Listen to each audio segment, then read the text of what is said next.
اور سید ابن طاؤس نے بھی فرمایا ہے، ہمارے بہت بڑے عالم مفاتیح الجنان میں جو پہلی شوال کے اعمال ہیں، فرماتے ہیں اپنے اس روزے عید کو کھیل کود اور بیکار باتوں میں نہ گزارو،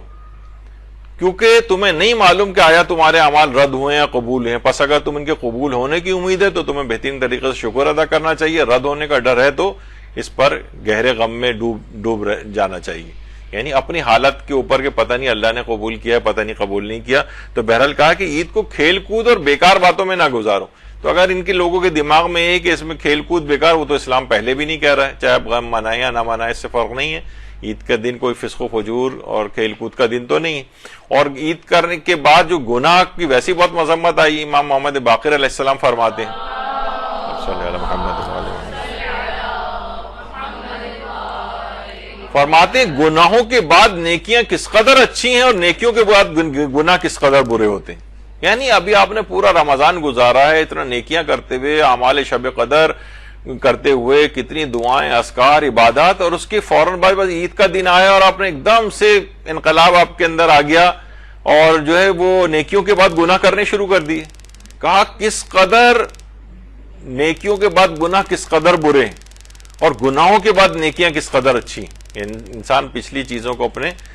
معاف کروا کے اور پھر نیکیوں کے اندر مشغول ہو جائے۔ اور یہ بھی ایک امام صادق علیہ الصلوۃ والسلام نے بات فرمائی ہے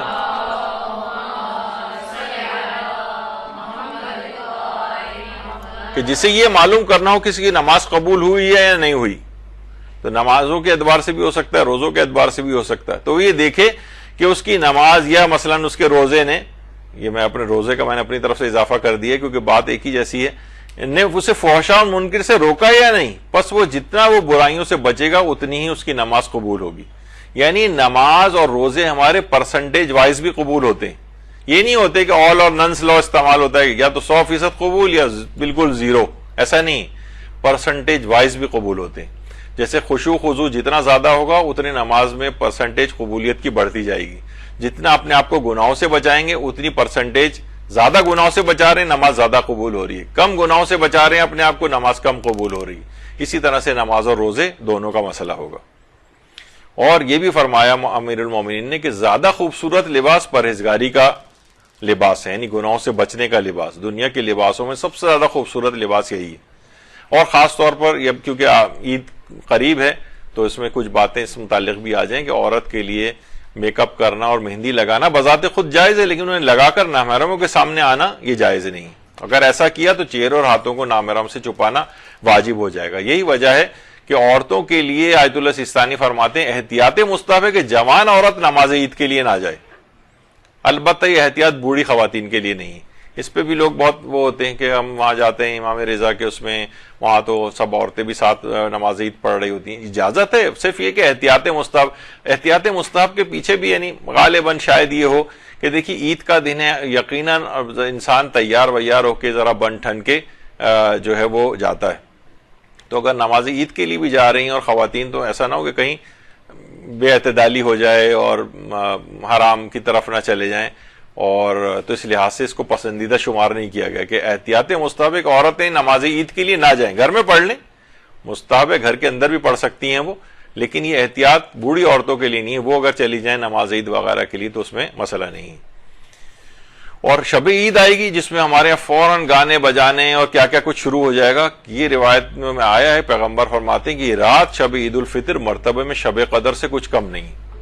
یعنی شب قدر میں انسان کتنا احتیاط کر رہا ہوتا ہے، کتنا محتاط، کتنا عبادتوں کی طرف دل راغب، اور یہ رات اس طرح کی رات بنا دی گئی ہے کہ بالکل عبادات سے بالکل دل اچاٹ اس کا ہو جاتا ہے، اور بس وہ فوراً فسق و فجور، گانے بجانے، یہ وہ، مہندی بازار، یہ سب چیزیں شروع ہو جاتی ہیں۔ تو یہ شب قدر سے کم اس رات کو نہیں سمجھنا چاہیے، بلکہ اس کو یعنی وہ 3 راتیں جس میں امیر المومنین بالکل نہیں سوتے تھے، ایک 15 شعبان کی رات تھی، ایک 23ویں شب قدر تھی، اور ایک شب عید الفطر تھی۔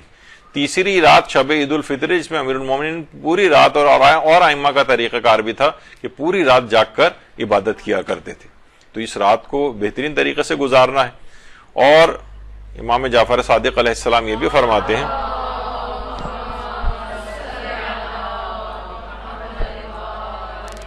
کہ 2 مومن جب ایک دوسرے سے گلے ملتے ہیں جیسے عید میں بھی ہوتا ہے تو اللہ کی رحمت ان کو ڈھانپ لیتی ہے، بشرطے وہ خدا کی خوشنودی کے لیے ملتے ہوں. تو ان سے کہا جاتا ہے کہ اب تم اپنے عمل کو نئے سرے سے شروع کرو. یعنی قدم قدم پر عید کے جتنے بھی انسان جاتا ہے اپنے رشتہ داروں سے گلے ملتا ہے اور ایک دوسرے کی دعوت کرتے ہیں, ہر قدم پر اس کے لیے ثواب نیکیاں سب لکھے جاتے ہیں. لیکن شرط یہی ہے کہ اس دن کو ہر قسم کے حرام اور گناہ سے جو ہے وہ بچایا جائے.